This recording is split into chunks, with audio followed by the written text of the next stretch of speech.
Start करते हैं आज का सेशन। और आज हम लोगों ने बात करना है, प्रीवियस क्लास में हमने आपको एग्जाम्पल नंबर 15 तक के सारे आंसर्स क्या करवाए थे, टैली करवाए थे, करेक्ट। सो कंटिन्यूटी में हम लोग बात कर रहे हैं एग्जाम्पल नंबर 16 की। तो होप सभी ने सॉल्व पहले ही करके रखा है, तो आप जस्ट क्या करना है, आप लोगों को आंसर सारे चेक करने हैं। सो स्टार्ट करता हूँ। एग्जाम्पल नंबर 16, प्रोडक्शन दे रखा है आप लोगों को 5 लाख यूनिट का है। वेरिएबल कॉस्ट पर यूनिट 20 रुपये है और फिक्स्ड कॉस्ट 20 लाख रुपए है। और प्रॉफिट जो है वो 25% ऑन टोटल या 25% ऑन कॉस्ट है। चलिए अब इसको कैसे सॉल्व करेंगे, सबसे पहले स्टेटमेंट बनाते हैं। तो सर यहाँ तो कहीं पर भी सेल नहीं दिया है, चलो कोई बात नहीं। सर वेरिएबल कॉस्ट, हाँ वो दी है, कितनी दी है वेरिएबल कॉस्ट, 20 रुपये पर यूनिट। और हम टोटल ऐसे कितने यूनिट बनाने जा रहे हैं, 5 लाख। तो 5 लाख इंटू 20 रुपये करूंगा तो 1 CR आ जाएगा क्या, 1 करोड़।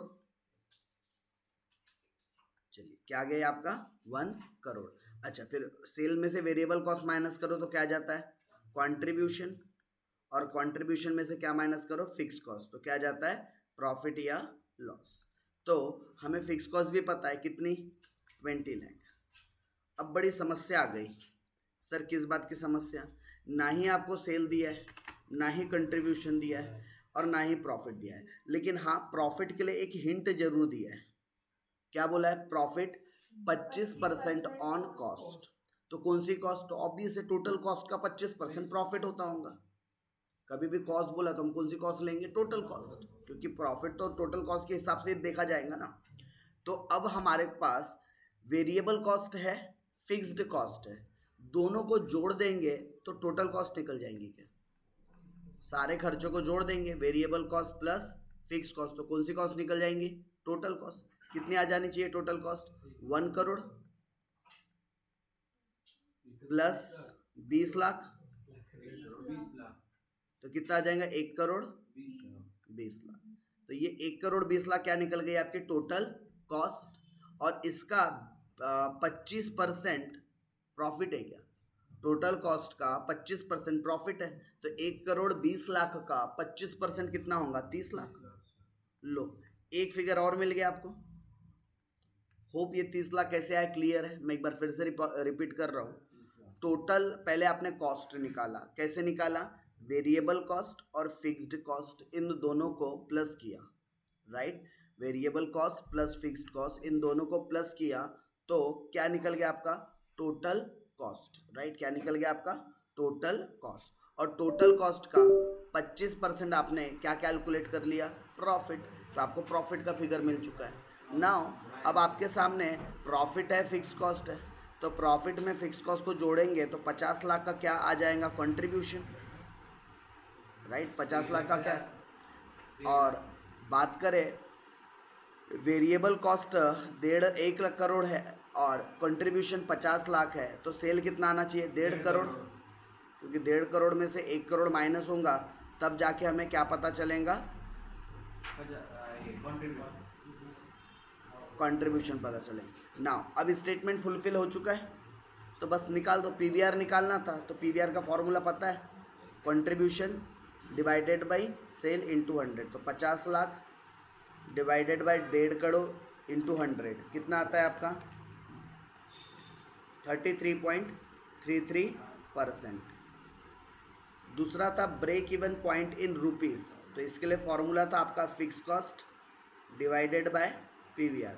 तो फिक्स कॉस्ट है 20 लाख डिवाइडेड बाय पीवीआर है 33.33।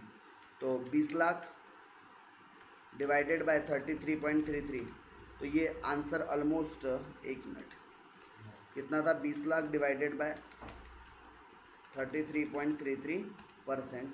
तो 6 लाख के 60 लाख के अराउंड आंसर आता है आपका। थोड़ा बहुत रुपीज़ में आगे पीछे आ रहा हूँ, मैं राउंडिंग ऑफ में ले रहा हूँ, 60 लाख रुपए। हो सकता है 60 लाख 6,000 ऐसा समथिंग कुछ फिगर आप लोगों का आ रहा हो, तो मैंने राउंडिंग ऑफ करके 60 लाख रुपए आपका क्या किया है, बीईपी निकाला है। और लास्ट चीज मार्जिन ऑफ सेफ्टी निकालना था, प्रॉफिट डिवाइडेड बाय पीवीआर। तो प्रॉफिट कितना था हमारे पास, 30 लाख, और पीवीआर कितना है, 33 पॉइंट, तो 30 लाख डिवाइडेड बाय 33.33%। तो 30 लाख डिवाइडेड बाय 33.33%, तो ये भी अराउंड 9 लाख आता है। 9 नहीं, सॉरी 90 लाख आता है। चलिए, तो ये आप लोगों का क्वेश्चन नंबर 16 का क्या हो गया आंसर। चलिए, एग्जाम्पल नंबर 17 भी आप लोगों को एज अ होमवर्क ही था, तो होप आप लोगों ने ये भी अटेम्प्ट किया होगा। सबसे पहले हमारे पास अगर इंफॉर्मेशन पढ़ा जाए तो कॉस्ट ऑफ मटेरियल दिया है जो कि हमारी वेरिएबल कॉस्ट होती है, कॉस्ट ऑफ लेबर दिया है ये भी हमारी वेरिएबल कॉस्ट होती है, और कॉस्ट ऑफ वेरिएबल ओवरहेड दिया है ये भी हमारी वेरिएबल कॉस्ट होती है। तो इन तीनों कॉस्ट को प्लस कर देंगे। 9 + 7 कितना होता है 16, और 16 × 5 21, तो 21 रुपीज़ क्या आ गया आप लोगों का वेरिएबल कॉस्ट। और सेलिंग प्राइस कितनी है हमारे पास 26 रुपीज़, राइट। ये सब पर यूनिट में डेटा दिया है। और फिक्स्ड ओवरहेड कितने हैं हमारे पास 90,000 रुपये के हैं, जबकि 45,000 यूनिट हम बनाते हैं और बेच देते हैं, राइट, 2004 में। तो सबसे पहले तो हम लोगों ने स्टेटमेंट बना लेना चाहिए, तो मैं यहीं पे साइड में स्टेटमेंट बना रहा हूँ। हम कौन सा क्वेश्चन सॉल्व कर रहे हैं 17। मैं थोड़ा रफली सॉल्यूशन कर रहा हूँ क्योंकि स्टार्टिंग में मैंने पूरे बकायदा प्रेजेंटेशंस के साथ आप लोगों को सॉल्व करवाया था। अभी सिर्फ आंसर चेक कर रहे हैं, इसलिए मैं थोड़ा सा रफली प्रेजेंटेशन कर रहा हूँ, राइट। ये बात, इसका ये मतलब नहीं कि आपने भी रफली प्रेजेंटेशन करना है, आपने सॉल्यूशन करते समय प्रॉपर प्रेजेंटेशन करना है। मेरा इंटेंट है कि आप लोगों ने जो सॉल्व किया है उसके आंसर्स चेक करवाना। चलिए, सबसे पहले अगर मैं बात करूँ सेल, तो आपको सेल पर यूनिट में कितना दिया रखा है 26 रुपये। अच्छा, वेरिएबल कॉस्ट पर यूनिट में कितना दे रखा है 21 रुपये। तो कंट्रीब्यूशन पर यूनिट में कितना आ जाएगा 5 रुपये। और फिक्स्ड कॉस्ट आपको पर यूनिट में नहीं दिया, वो सीधा टोटालिटी में दिया है, तो क्या आ जाएगा प्रॉफिट। अब मैं सारे फिगर टोटालिटी में भी लिख लेता हूँ। चलिए, टोटालिटी में आप भी निकालने में मदद कीजिएगा। तो अगर हम बात करें सेल की, तो 26 रुपया पर यूनिट है, और ऐसे कितने यूनिट बिकते हैं 45,000, तो 45,000 इंटू 26 रुपीज़ 11,70,000, 11,70,000। फिर उसके बाद वेरिएबल कॉस्ट की अगर बात करूँ तो 45,000 इंटू 21, तो कितना आ जाएगा 9,45,000, राइट, 9,45,000। और अगर कंट्रीब्यूशन की बात करूँ तो माइनस करके निकाल लो या मल्टीप्लाइड करके निकाल लो, कितना आएगा 2,25,000। और फिक्स कॉस्ट कितना दे रखा है 90,000। फिक्स कॉस्ट कितना है 90,000, तो 2,25,000 में से 90,000 माइनस करेंगे तो कितना आ जाएगा 1,35,000। चलिए, इतनी इन्फॉर्मेशन आप लोगों को मिल चुकी है। नाउ अब एक एक करके आपको चीज़ें निकालना है। सबसे पहले बोला था कंट्रीब्यूशन पर यूनिट निकालो, तो निकला हुआ है क्या 5 रुपये। बट फिर भी यहाँ पर आप फार्मूला अगर बनाओगे तो कैसे फार्मूला बनाओगे, selling price per unit minus variable cost per unit, तो आपको क्या पता चल जाएगा कंट्रीब्यूशन पर यूनिट। 26 में से 21 जाएगा, पहला point done. Contribution per unit कैसे निकाला समझ में आया, सेलिंग प्राइस पर यूनिट में से वेरिएबल कॉस्ट पर यूनिट को माइनस कर दिया। अच्छा, टोटल कंट्रीब्यूशन निकालना है। दो तरीके थे आपके पास, या तो आप जितने भी टोटल यूनिट बने हैं, total unit into contribution per unit कर दो, ये एक रास्ता था आपके पास, मतलब कि 45,000 यूनिट इंटू 5 रुपये कर दो। या फिर टोटल सेल में से क्या माइनस कर दो, टोटल वेरिएबल कॉस्ट, तो क्या पता चल जाएगा टोटल कंट्रीब्यूशन। ये दोनों में से आंसर कितना आता है 2,25,000। हालांकि वो स्टेटमेंट में निकला है, बट अलग से आप जब निकालोगे तो सब फॉर्मूला बनाकर दिखाकर आपको वहाँ पर सॉल्व करना चाहिए। अच्छा, टोटल कंट्रीब्यूशन फिर से रिपीट हो गया तो काट देता हूँ, दो बार आ गया एक ही चीज़। अच्छा, नेट प्रॉफिट तो वो तो आ चुका है वैसे 1,35,000, बट अगेन फार्मूले के टर्म्स में अगर दिखाना है तो कैसे दिखा दूंगा, फिक्स्ड कॉस्ट सॉरी कंट्रीब्यूशन में से क्या माइनस कर देंगे फिक्स कॉस्ट। कंट्रीब्यूशन था 2,25,000 और फिक्स्ड कॉस्ट था 90,000, तो प्रॉफिट आ जाएगा आपका 1,35,000। फिर आपको ब्रेक इवन सेल चाहिए था, लेकिन ब्रेक इवन सेल निकालने के लिए पहले आपको क्या निकालना चाहिए था पीवीआर, तो पहले पीवीआर निकालेंगे।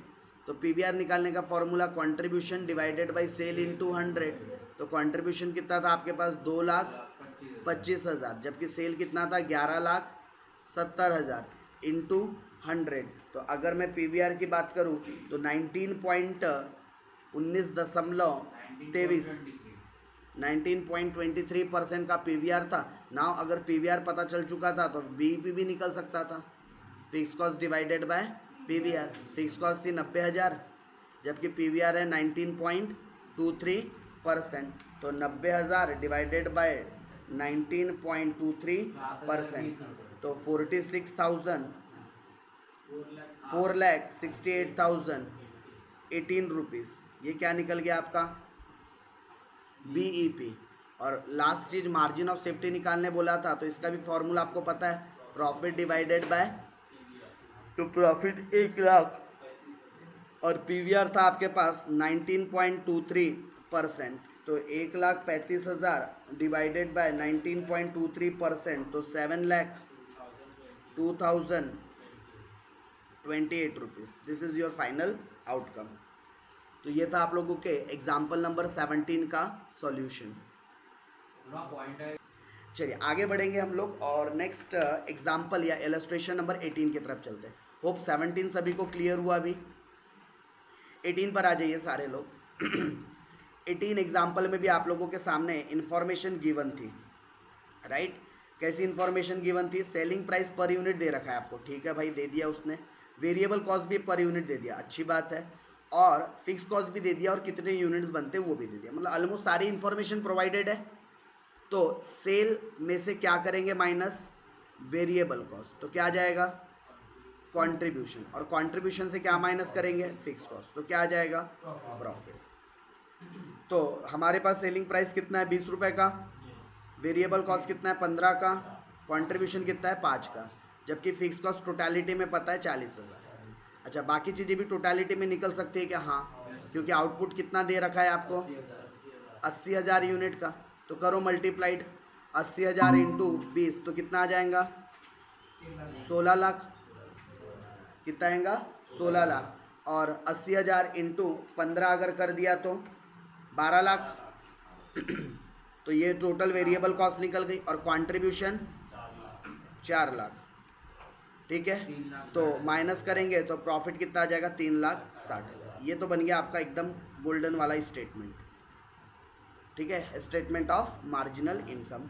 सबसे पहले वो बोल रहा है ब्रेक इवन पॉइंट निकालो, बट ब्रेक इवन पॉइंट के पहले हम लोगों ने क्या निकाल देना चाहिए? पीवीआर। तो फॉर्मूला है contribution divided by sale into 100। 5 रुपये डिवाइडेड बाय 20 रुपये इंटू 100, तो कितना आ जाएगा? 25%, राइट? ओके। दूसरा, ब्रेक इवन पॉइंट मतलब कि बीईपी निकालना था। बीईपी का फॉर्मूला था fix cost divided by PVR. Fix cost है हमारे पास 40,000 जबकि पीवीआर है हमारे पास 25%, तो आंसर आ जाएगा 1,60,000। फिर तीसरी चीज़ थी आपको, तीसरी चीज़ बोला था रिक्वायर्ड, आपको प्रॉफिट दिया था 1 लाख का और बोलता है कि रिक्वायर्ड सेल्स निकालो। अगर 1 लाख रुपए डिज़ायर्ड प्रॉफिट अगर आपको कमाना है तो सेल कितना करना पड़ेगा? फॉर्मूला क्या है? Fix cost plus estimated profit divided by PVR. तो फिक्स कॉस्ट कितना? 40,000। डिज़ायर्ड प्रॉफिट कितना? 1 लाख डिवाइडेड बाय 25%, तो आंसर कितना आ जाना चाहिए? 1,40,000 डिवाइडेड बाय 5,60,000, ठीक है। तो ये आपका क्या निकल गया? Required sale. अच्छा, रिक्वायर्ड प्रॉफिट निकालना है क्या? अगर 9 लाख का सेल हो तो इसके लिए भी फॉर्मूला क्या था? Sale into PVR minus fix cost. Sale कितना? 9 लाख इंटू 25% माइनस 40,000। तो 9 लाख का 25% होता है आपका 2,25,000 और उसमें से माइनस कर देंगे तो 1,85,000 आता है क्या फाइनल आंसर? अगर 9 लाख का सामान बेचोगे तो प्रॉफिट कितने का होगा? 1,85,000 का प्रॉफिट होगा। डन ये बात भी? चलिए, तो ये था आप लोगों का एग्जाम्पल नंबर 18 का सॉल्यूशन। चलिए आगे बढ़ते हैं नेक्स्ट एग्जाम्पल की तरफ। इलस्ट्रेशन नंबर 19 क्या बोलता है? The following information is available from the books of Sunlight company. Production दे रखा है आपको 50,000 यूनिट का, राइट? चलिए, यानी आउटपुट पता है। वेरिएबल कॉस्ट पता है, कितना है वेरिएबल कॉस्ट? 25 रुपये पर यूनिट, और माइनस करेंगे तो कंट्रीब्यूशन आ जाता है। और फिक्स कॉस्ट भी पता है 2,50,000 रुपये, और नीचे में आपको बोलता है कि प्रॉफिट कितना परसेंट, 25% ऑन सेल। तो प्रॉफिट जो रहेगा वो सेल का 25% है। प्रॉफिट कितना है, सेल का 25, कॉस्ट का 25 नहीं, किसका, सेल का 25% है। चलो अब जरा दिमाग लगाएंगे कि कैसे यहाँ पे सॉल्व होना चाहिए। हमें आउटपुट पता है क्या, 50,000, तो वेरिएबल कॉस्ट भी निकल जाएंगी क्या, बताइए। 50,000 यूनिट और एक यूनिट को बनाने के लिए 25 रुपये, तो 12,50,000 का क्या लग गया, वेरिएबल कॉस्ट लग गया, राइट। अब जरा समझना हमें प्रॉफिट कैसे निकालना। प्रॉफिट के लिए एक जानकारी थी, 25% ऑन सेल बोला था, यानी जो भी यहाँ पर सेल आएगा, सेल का 25% प्रॉफिट होगा। किसका, सेल का 25% प्रॉफिट होगा बोलता है। लेकिन मेरे को तो सेल ही नहीं पता, मुझे सेल ही नहीं पता, तो कैसे निकालूं। ठीक है, तो जरा थोड़ा सा दिमाग लगाते हैं। हम लोग जनरली सेल कैसे निकलता है हमारा, टोटल कॉस्ट में क्या जोड़ देते हैं, प्रॉफिट। हमारा सेल प्राइस निकालने का तरीका क्या होना चाहिए या क्या होता है, टोटल जितना भी खर्चा आया उसमें प्रॉफिट को जोड़ दो तो क्या निकल जाता है, सेल। अच्छा, मुझे प्रॉफिट का मार्जिन पता है कितना परसेंट, 25%, लेकिन ये 25% किसका निकालना है, सेल का। तो सेल को मैं बेस मान लूँ और सेल को अज्यूम करता हूँ कि 100% होगा। सेल कितना होगा, 100%। तो अगर सेल 100% है, प्रॉफिट 25% है, तो कॉस्ट कितना परसेंट होना चाहिए, 75%। तभी तो 75 + 25 होकर 100 हुआ होगा, करेक्ट। यहाँ तक बात समझ में आई कि जो किया, एक बार फिर से रिपीट कर रहा हूँ। प्रॉफिट था हमारे पास 25%, करेक्ट, जो कि किसका था, सेल का। तो जिसके ऊपर भी प्रॉफिट कैलकुलेट करना था हमने उसको 100% अज्यूम कर लिया। तो हमने सेल को कितना अज्यूम किया, 100%। तो मुझे ये सेल 100% पता है और 25% का प्रॉफिट पता है, तो सेल में से प्रॉफिट हटा दूँ तो 75% का क्या मिल गया, टोटल कॉस्ट। यहाँ तक बात क्लियर है। अच्छा, क्वेश्चन में सेल का डेटा नहीं है, लेकिन क्या टोटल कॉस्ट निकल सकता है क्या। मुझे वेरिएबल कॉस्ट पता है और फिक्स कॉस्ट पता है, इन दोनों को अगर मैं जोड़ दूँ, 12.5 लाख प्लस 2.5 लाख, ये दोनों अमाउंट अगर जुड़ जाए तो कौन सी, क्या निकल जाएगा आपका, 15 लाख रुपए जो निकले, ये क्या हो गया आपका, टोटल कॉस्ट। अच्छा, टोटल कॉस्ट कितने परसेंट के बराबर है, 75। टोटल कॉस्ट 75% है ना, मतलब कि ये 15 लाख कितने के इक्विवेलेंट है, 75% के इक्विवेलेंट है। तो फिर 100% की वैल्यू क्या होनी चाहिए, क्रॉस मल्टीप्लिकेशन, राइट। कैसे कर लेंगे, ये 15 लाख खुद में 75 है, तो 100 कितना, राइट। तो क्या कर दिया, क्रॉस मल्टीप्लिकेशन, इसको इधर लेके चली गया, इसको इधर लेके चली गया, तो मुझे इस क्वेश्चन मार्क का क्या हो जाएगा, आंसर पता चल जाएगा। तो कितना आता है इसको सॉल्व करने के बाद, 20 लाख आता है क्या, 15 लाख डिवाइडेड बाय 75%, तो ये सेल्स की वैल्यू मिल गई क्या, 20 लाख। यानी कि ये चीज़ फाइंड करना इस चैप्टर का या इस पर्टिकुलर क्वेश्चन का क्या था, मेन टास्क था कि पहले आप सेल निकालो। आधे लोग यहीं पे अटक गए होंगे, जिनसे ये क्वेश्चन सॉल्व नहीं हुआ होगा, उनको यही नहीं समझ में आया, यार सेल का डेटा तो दिया ही नहीं, कैसे निकालूं। तो आपको हिंट दी थी प्रॉफिट मार्जिन के साथ, राइट। तो उस मार्जिन से आपने निकालना था, और एक बार सेल मिल गया तो आप तो कोई चिंता ही नहीं है। सेल पता चल गया, माइनस 12.5 लाख, तो कंट्रीब्यूशन कितना आ जाएगा, 7.5 लाख, और 7.5 लाख में से 2.5 लाख का फिक्स कॉस्ट गया, तो 5 लाख का प्रॉफिट। अब आपके सामने सारे फिगर हैं, अगर आपको पर यूनिट में भी निकालना है तो निकाल सकते हो। कुल मिलाकर 50,000 यूनिट बिके हैं जितने प्रोडक्शन हुए हैं, तो यहाँ पर यूनिट का कितना आना चाहिए था, 20 lakh divided by 50, 20 lakh divided by, तो यहाँ पर 40 रुपये सेलिंग प्राइस आना चाहिए था पर यूनिट, यहाँ 15 रुपये आना चाहिए था कंट्रीब्यूशन पर यूनिट। तो ये हमारा इनकम स्टेटमेंट बन गया। बट कैलकुलेट क्या क्या करना था, पहली चीज़ तो पीवीआर निकालना था। तो पीवीआर का फॉर्मूला पता है, contribution divided by sale into 100। कितना था कंट्रीब्यूशन हमारा, 15 रुपये डिवाइडेड बाय 40 इंटू 100, तो कितना आ जाना चाहिए, 15 डिवाइडेड बाय 40 इंटू 100, 37.5% आता है क्या।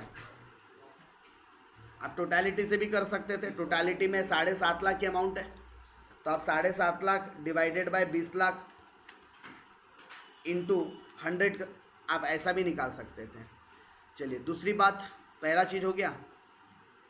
अगली चीज break even point in rupees निकालना है। फॉर्मूला क्या था? Fix cost divided by PVR. तो फिक्स कॉस्ट कितना? फिक्स कॉस्ट है हमारे पास 2,25,000 क्या 50,000 है, एक बार देख लिया जाए। 2,50,000 फिक्स कॉस्ट कितनी थी? 2,50,000, जबकि पीवीआर कितना है? 37.5%। तो 2.5 लाख डिवाइडेड बाय 37.5%, तो 6,66,667 रुपीज़ राउंड ऑफ करके। और मार्जिन ऑफ सेफ्टी निकालना है, तो प्रॉफिट पता था, शायद 5 लाख का प्रॉफिट था, डिवाइडेड बाय 37.5%। तो 5 लाख डिवाइडेड बाय 37.5%, तो 13,33,333। और फिर last thing, required sale to earn a profit इतना, ये एक्चुअल में 76 लाख दिया है क्या? बाप रे। ठीक है, मुझे ऐसा लग रहा है फिगर गलत है, तो मैं इसको करेक्ट करवा रहा हूँ।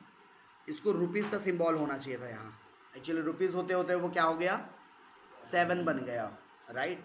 तो आप लोगों को अगर 6 लाख रुपए कमाना है तो कितने का सेल करना पड़ेगा? मैंने यहाँ पर करेक्शन करवाया है, 7 को यहाँ पर रुपीज़ का सिंबल बना दिया है, राइट।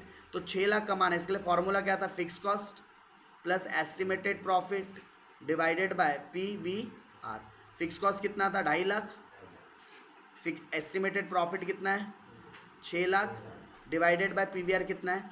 37.5%।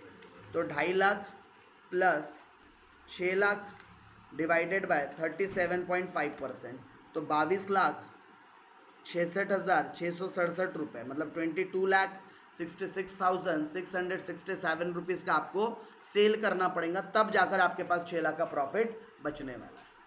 डन। चलिए, तो ये आप लोगों का इलस्ट्रेशन नंबर कौन सा था? 19, राइट। इसके बाद से अब हम लोग जो नेक्स्ट सेशन स्टार्ट करने वाले हैं, आज की क्लास को यहीं पर एंड करेंगे, और नेक्स्ट सेशन में, नेक्स्ट क्लास में हम लोग बीईपी के अंदर कुछ डिफरेंट वेराइटीज़ ऑफ प्रॉब्लम्स के बारे में बात करने वाले हैं, जिसमें मैं आप लोगों को बात करने वाला हूँ कि अगर सेलिंग प्राइस, देखो अभी तक हम लोगों ने जितने भी प्रॉब्लम प्रैक्टिस किया हुआ है उसमें जनरली सेलिंग प्राइस में कहीं कोई चेंज नहीं हो रहा है, वेरिएबल कॉस्ट में कहीं कोई चेंज नहीं हो रहा है, फिक्स कॉस्ट में कहीं कोई चेंज नहीं हो रहा है। बट रियल लाइफ के अंदर ऐसा हो सकता है क्या कि हर चीज़ हमेशा कांस्टेंट रहे? नहीं, चीज़ें बदलते रहती है, सेलिंग प्राइस बदलते रहता है, खर्चे बदलते रहते हैं, राइट। तो अब हम लोगों ने बात करना है कि अगर सेलिंग प्राइस में चेंज हो जाए, या वेरिएबल कॉस्ट में चेंज हो जाए, या फिक्स्ड कॉस्ट में चेंज हो जाए, तो उसकी वजह से हमारे ब्रेक इवन पॉइंट पर क्या इम्पैक्ट पड़ेगा, हमारे प्रॉफिट पर क्या इम्पैक्ट पड़ेगा, हमारा नया सेलिंग प्राइस क्या निकलेगा, हमारा नया वेरिएबल कॉस्ट क्या निकलेगा। मतलब इन शॉर्ट करना वही है, बट अब हमें जो डेटा है उसमें कुछ फिगर्स को चेंज करने के बारे में बोलेगा, किसी चीज़ को इंक्रीज़ करने के बारे में बोलेगा, किसी को डिक्रीज़ के बारे में बोलेगा। तो ये चर्चा हम कब करने वाले हैं? नेक्स्ट सेशन में। इस क्लास को यहीं पर क्या करते हैं? एंड, और मिलते हैं नेक्स्ट क्लास के अंदर।